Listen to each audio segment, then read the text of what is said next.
E vamos entrar agora nas fontes de direito do trabalho.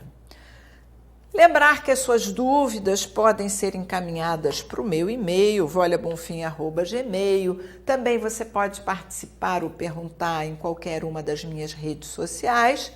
Fonte significa nascimento, significa origem das normas. É importante a gente saber para que servem as fontes de direito. Muitas vezes você se pergunta por que eu tenho que fazer isso? Porque existe uma norma que te obriga a fazer isso. As normas, não confundam a palavra norma com a palavra lei, porque a norma é muito maior do que só a lei. As normas agem de forma coercitivas, compulsórias em cima dos agentes sociais. E você muitas vezes se pergunta, mas de onde veio essa lei? De onde veio essa norma? Daí vem as fontes.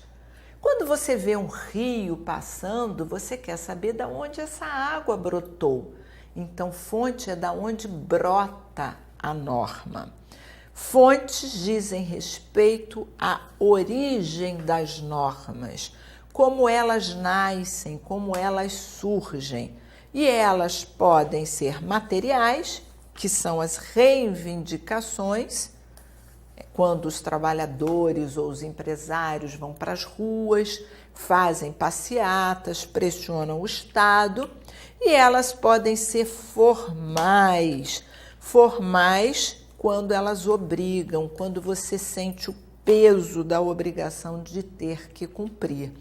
Então, as fontes de direito do trabalho podem ser materiais e podem ser formais. Nem toda fonte material vira formal. Quantas reivindicações não chegam a virar leis? Agora, toda lei um dia foi uma reivindicação. As fontes formais, que são as que obrigam, elas podem se dividir em autônomas quando confeccionadas pelas próprias partes, através dos seus sindicatos ou através do costume, ou quando tem intervenção do Estado, quando ela é uma lei, quando é uma sentença coletiva. E aqui nós temos a hierarquia das fontes. A Constituição é a fonte maior, está no ápice da pirâmide. Depois vem todas as leis, a lei complementar, a lei delegada, a lei ordinária, decreto e atos do Executivo, isso é portarias, instruções normativas, decretos, não são fontes de direito.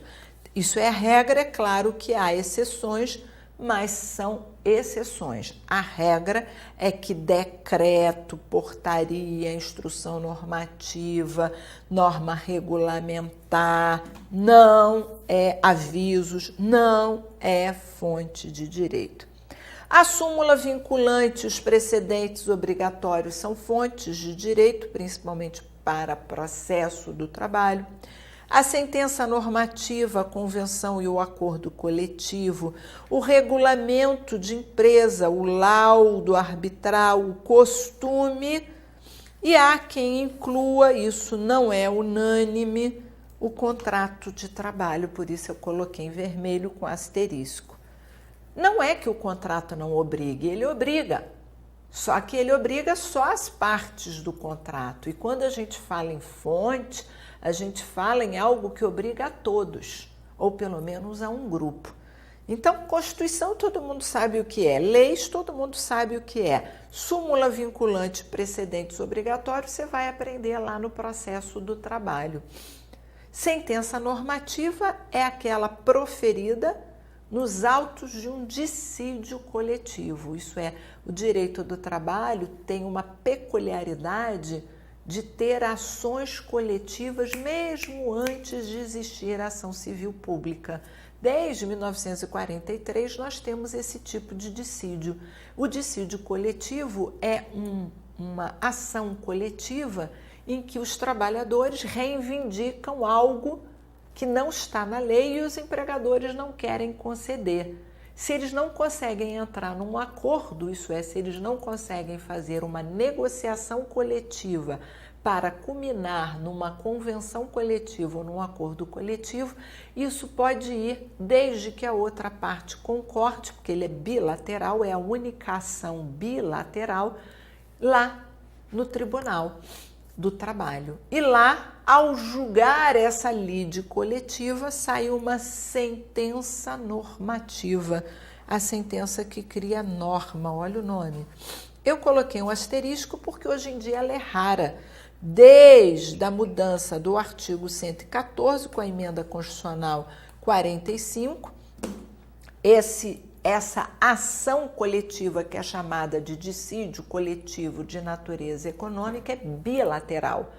Então, quem é que vai concordar com uma ação? O patrão é o primeiro a dizer: eu não concordo com esse dissídio, tchau. Quando ele não concorda, ele é extinto, sem resolução de mérito.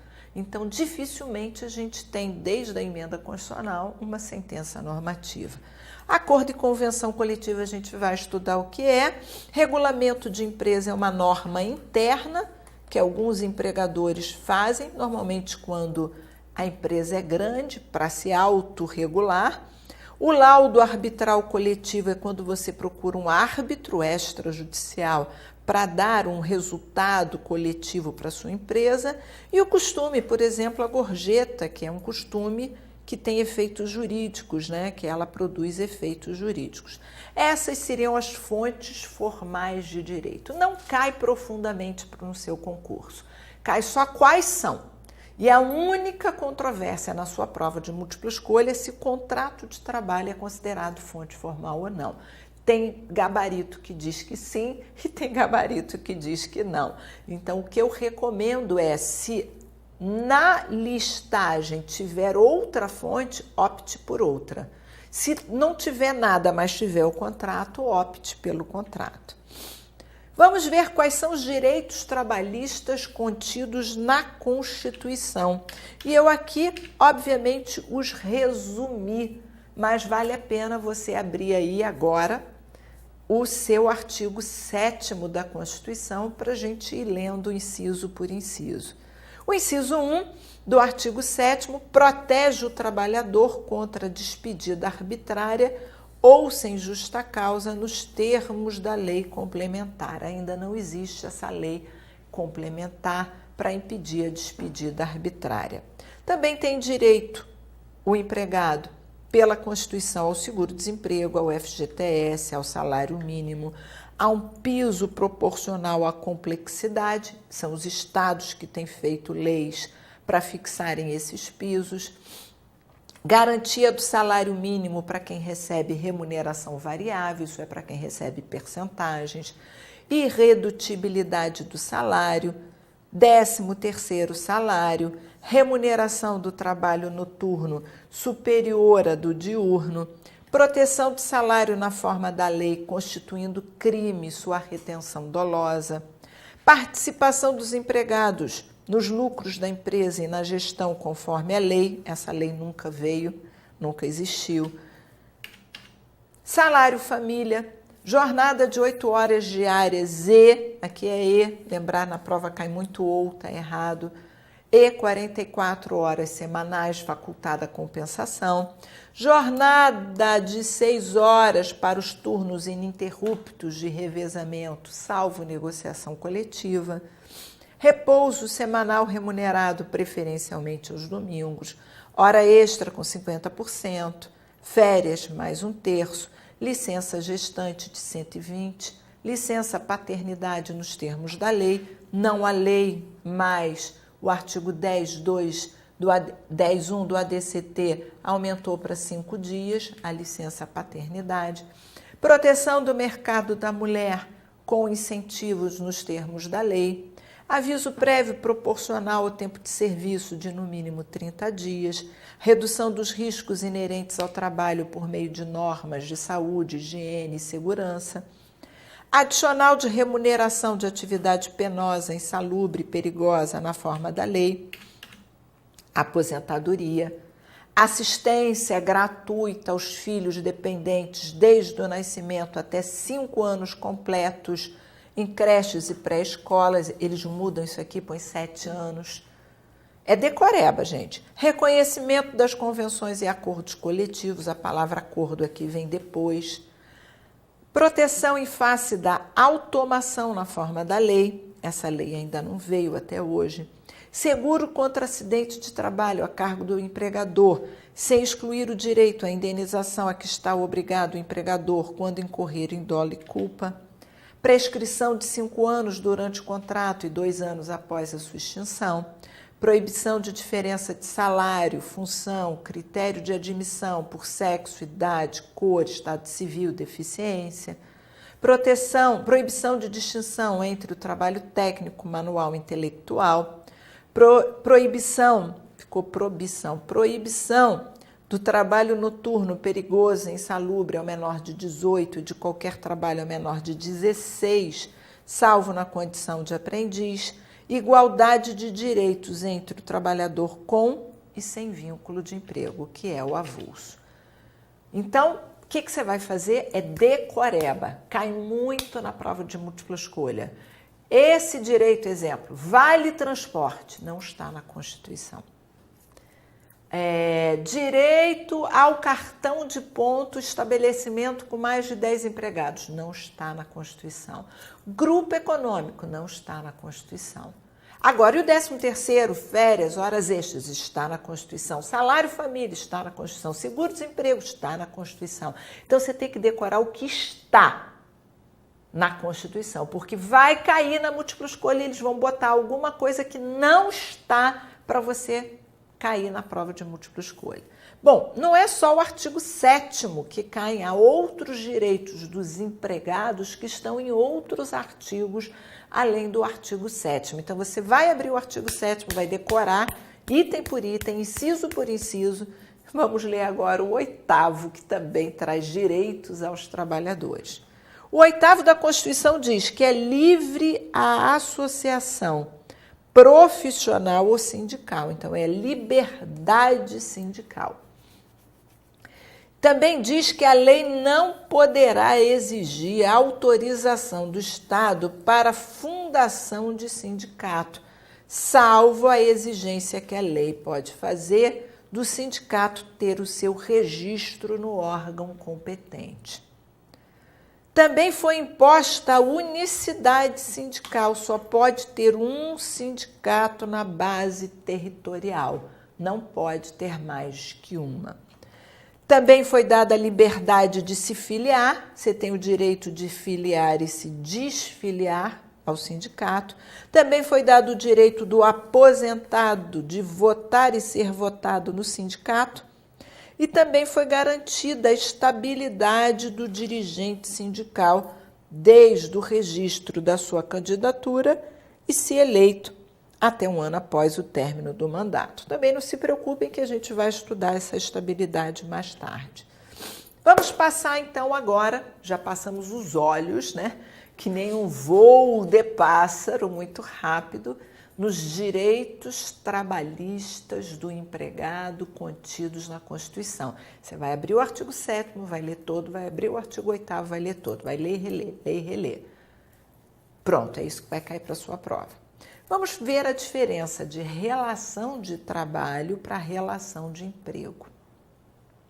Qualquer tipo de trabalho que você presta para outra pessoa é uma espécie de relação de trabalho. Dentre as várias espécies, tem a relação de emprego. Então, a relação de emprego é apenas uma espécie do gênero relação de trabalho.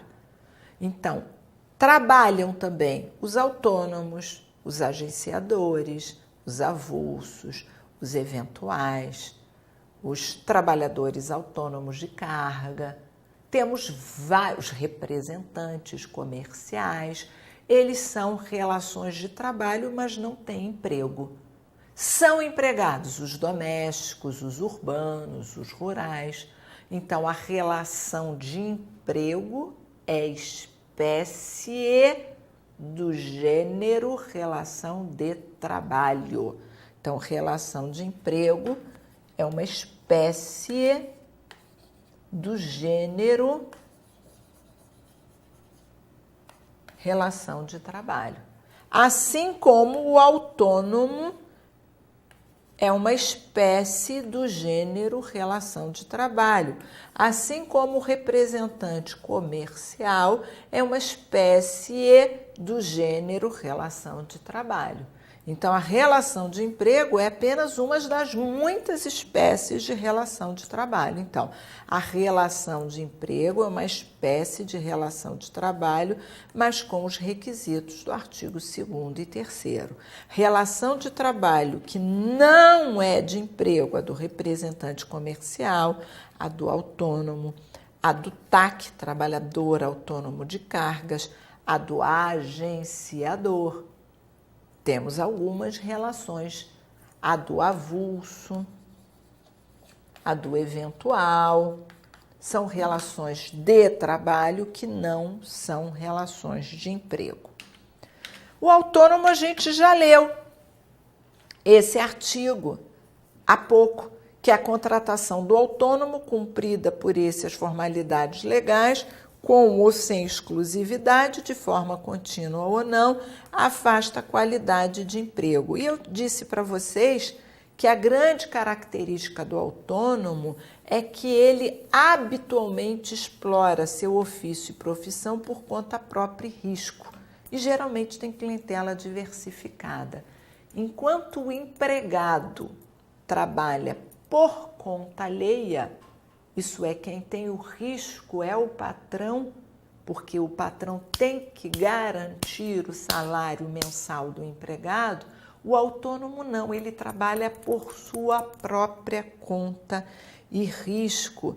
Também disse a vocês que, desculpa que apertei errado, também disse a vocês que a gente poderia utilizar esse artigo que é novo, trazido com a reforma trabalhista, para aquela situação da zona grise, né? Nós temos aqui trabalhadores autônomos e não empregados, e aqui nós temos os empregados. E há trabalhadores que eles ficam naquilo que eu chamei para vocês na aula 3, se eu não me engano, de zona cinzenta, fronteiriça. Há trabalhadores que se situam nesta zona entre os autônomos e os empregados, porque eles têm características de autônomos e têm características de empregados. E por causa disso fica difícil a visualização se ele é ou não é um empregado. E com essa nova redação, desde que cumpridas formalidades legais, a melhor interpretação, pelo menos é a minha, é de que nestas situações de dúvida, se preenchidas as formalidades legais, a tendência é interpretar que ele é um autônomo. Não vou interpretar literalmente, isso é, o simples contrato já afasta a relação de emprego. Sei que é possível essa interpretação, mas não é a minha. A gente chegou a ver isso lá no princípio da primazia da realidade. Bom, vamos mudar o rumo da prosa. Já analisamos o autônomo. Vamos agora entrar nos sujeitos da relação de emprego. Esses sujeitos são, obviamente, o empregado e o empregador. É essa relação que me interessa aqui desses trâmites. E aqui eu trouxe uma classificação dos 3 principais tipos de empregados, cada um com uma lei específica. A regra geral é a CLT. Empregados regidos pela CLT são chamados de empregados urbanos. Percebam, apesar de eu chamá-los de urbanos, não quer dizer que ele tem que trabalhar na área geográfica urbana. Ele pode trabalhar no meio rural, mas trabalha para um restaurante, por exemplo, para uma fábrica. Não é o local geográfico. É melhor dizer este empregado é regido pela CLT, porque dizer que ele é um urbano às vezes confunde, você acha que é a localidade que faz dele ser um urbano ou rural. Não é verdade. O rural tem lei própria, que é a Lei 5889 de 73. Aquilo que a lei dele não diz, aplica-se à CLT. Então, a CLT, ela é a base para outros trabalhadores. O doméstico tem a lei própria, Lei Complementar 150.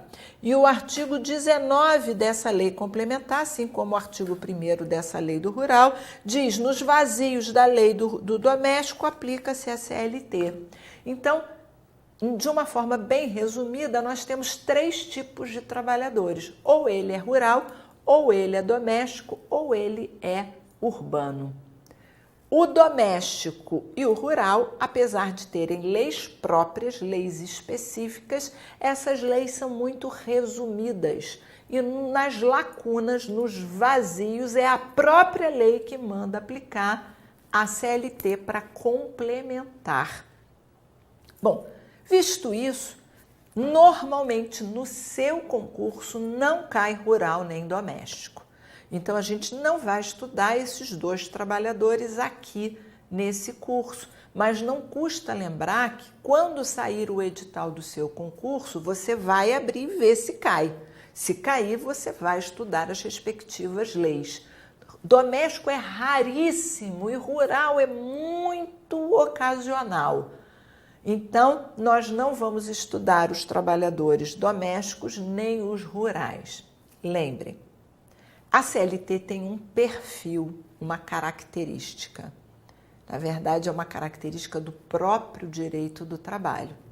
Para você identificar qual lei principal você vai aplicar para aquele empregado, pergunte para quem ele trabalha. Se ele trabalha para um empregador doméstico, quem trabalha para ele é um empregado doméstico. Se ele trabalha para uma fazenda, um sítio, um empregador rural, seus empregados são rurais. Se ele trabalha para um empregador urbano, seus empregados são urbanos. Então, o direito do trabalho tem essa característica: me diga com quem andas, que eu lhe direi quem és. Me diga para quem você trabalha, que eu digo qual a lei principal que rege o seu contrato de emprego. Lembrando que mesmo para os rurais e para os domésticos, essas são as leis principais, mas a própria lei manda aplicar de forma secundária, subsidiária, a CLT. Bom, vamos então aos requisitos da relação de emprego que são aplicáveis para o urbano e para o rural. Para o doméstico, a característica é um pouquinho diferente, por isso eu não incluí. Os artigos 2º e 3º da CLT relacionam todos os requisitos necessários para você dizer se um trabalhador é ou não empregado. Lá na Lei do Rural também são os artigos 2º e 3º da Lei do Rural. Também tem os mesmos requisitos, o que muda é quem é o empregador.